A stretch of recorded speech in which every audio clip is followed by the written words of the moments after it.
বিসমিল্লাহির রহমানির রহিম। হযরত আবু হুরায়রা রাদিয়াল্লাহু আনহু থেকে বর্ণিত, রাসূলুল্লাহ সাল্লাল্লাহু আলাইহি ওয়াসাল্লাম ইরশাদ করেছেন, 7 শ্রেণীর লোকদের আল্লাহ সেদিন কিয়ামতের দিন তার রহমতের ছায়ায় আশ্রয় দান করবেন, যেদিন আল্লাহর আরশের ছায়া ব্যতীত আর কোনো ছায়া থাকবে না।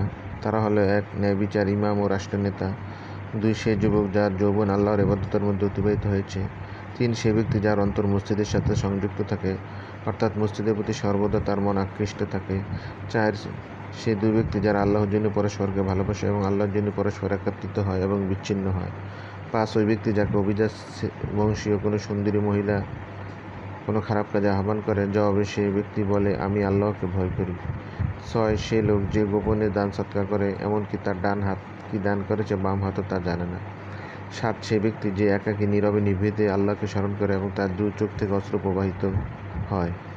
বুখারী, মুসলিম। আব্দুল্লাহ ইবনে আমর ইবনে আস রাদিয়াল্লাহু আনহু থেকে বর্ণিত, তিনি বলেন, রাসূলুল্লাহ সাল্লাল্লাহু আলাইহি ওয়াসাল্লাম ইরশাদ করেছেন, ন্যায় বিচারকগণ আল্লাহর নিকট নূরের মেম্বারে আসন গ্রহণ করবে, যারা তাদের বিচার ক্ষেত্রে পরিবার পরিজনের ব্যাপারে এবং যেসব দায়িত্ব তাদের উপর অর্পিত হয়েছে সেক্ষেত্রে ন্যায় বিচার করেছে। মুসলিম। আউফ ইবনে মালিক রাদিয়াল্লাহু আনহু থেকে বর্ণিত, তিনি বলেন, আমি রাসূলুল্লাহ সাল্লাল্লাহু আলাইহি ওয়াসাল্লামকে বলতে শুনেছি, তিনি ইরশাদ করেছেন, তোমাদের উত্তম শাসক বা নেতা হচ্ছে তারাই যাদের তোমরা ভালোবাসো এবং তারাও তোমাদের ভালোবাসে। তোমরা তাদের জন্য দোয়া করো, তারাও তোমাদের জন্য দোয়া করে। পক্ষান্তরে তোমাদের মন্দ নিকৃষ্ট শাসক হচ্ছে তারা যাদের তোমরা ঘৃণা করো, তারাও তোমাদের অপেক্ষা বা ঘৃণা করে। তোমরা তাদের প্রতি অভিসম্পাত করো এবং তারাও তোমাদের প্রতি অভিসম্পাত করে।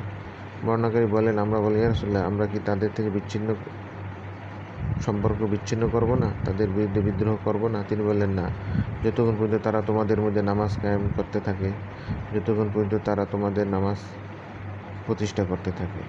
মুসলিম। হযরত ইয়াদ ইবনে হিমার রাদিয়াল্লাহু আনহু থেকে বর্ণিত, তিনি বলেন, আমি রাসূলুল্লাহ সাল্লাল্লাহু আলাইহি ওয়াসাল্লামকে বলতে শুনেছি, 3 শ্রেণীর লোক জান্নাতের অধিকারী হবে। 1, ন্যায় বিচারক শাসক, যাকে ন্যায় বিচারের তৌফিক ক্ষমতা দান করা হয়েছে। 2, যে ব্যক্তি আত্মীয় স্বজন ও মুসলিম ভাইয়ের প্রতি দয়ালু বিগলিত।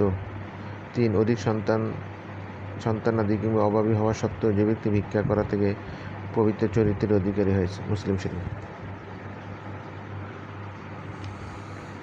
হযরত ইবনে ওমর রাদিয়াল্লাহু আনহু থেকে বর্ণিত, নবী করিম সাল্লাল্লাহু আলাইহি ওয়াসাল্লাম ইরশাদ করেছেন, প্রত্যেক মুসলমানের উপর শোনা ও আনুগত্য করা অবশ্যই কর্তব্য, তা তার পছন্দ হোক ও নাই হোক। কিন্তু আল্লাহর সীমা লঙ্ঘনের আদেশ দেওয়া হলে তা শোনা এবং তার আনুগত্য করা যাবে না। মুসলিম, বুখারী। হযরত ইবনে ওমর রাদিয়াল্লাহু আনহু থেকে বর্ণিত, তিনি বলেন, আমরা যখন রাসূলুল্লাহ সাল্লাল্লাহু আলাইহি ওয়াসাল্লামের নিকট শোনা ও আনুগত্য করার উপর বায়াত করছিলাম, তখন তিনি আমাদের বলেছেন, তোমাদের সামর্থ্য অনুযায়ী করবে।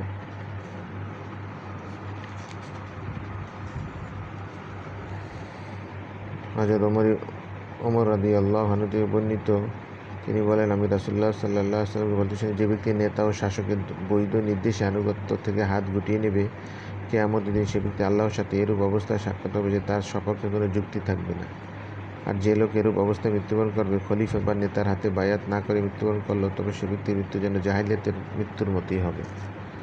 হযরত আনাস রাদিয়াল্লাহু আনহু বর্ণিত, তিনি বলেন, রাসূলুল্লাহ সাল্লাল্লাহু আলাইহি ওয়াসাল্লাম বলেছেন, তোমরা শোনো এবং আনুগত্য করো, যদিও তোমাদের উপর হাবশী গোলামকে শাসক নিয়োগ করা হয় এবং তার মাথা দেখতে শুকনা আঙ্গুরের মতো হয়, অর্থাৎ তাকে দেখতে যদি কুৎসিত দেখায় তবুও। হযরত আবু হুরায়রা রাদিয়াল্লাহু আনহু বর্ণিত, তিনি বলেন, রাসূলুল্লাহ সাল্লাল্লাহু আলাইহি ওয়াসাল্লাম বলেছেন, তোমার সুদিনে দুর্দিনে সন্তুষ্ট অসন্তুষ্টে তোমার অধিকার হরণের ক্ষেত্রে শাসকের কথা শোনা ও আনুগত্য করা তোমার উপর অপরিহার্য কর্তব্য বলে বিবেচিত হবে। মুসলিম শরীফ।